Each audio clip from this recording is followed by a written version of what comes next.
Adesso prima di andare a Belgrado vado a mangiare qualcosa che ho tanta fame e vi mostro questa targa personalizzata 100% legale. Mi trovo in un locale che si chiama Kod Nosonje, che tradotto significherebbe dal nasone. Ho ordinato una piccola Karageorgieva Schnitzla, che è una specialità serba e consiste in un filetto di maiale ripieno di kajmak, arrotolato, impanato e fritto. Il prezzo di questa portata è di 7,20 euro. Assieme alla Karageorgieva ho preso anche il pomodoro con formaggio come insalata e 2 paprike, che poi vi mostrerò. Da bere invece oggi solo acqua. Arrivate le prime portate.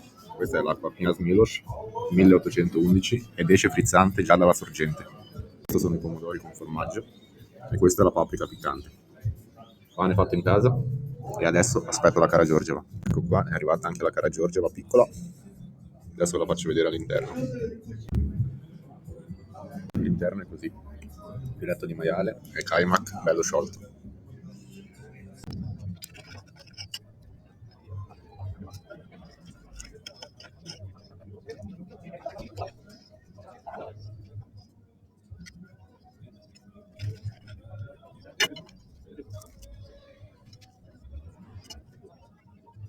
Ragazzi, il mio pranzo è terminato così.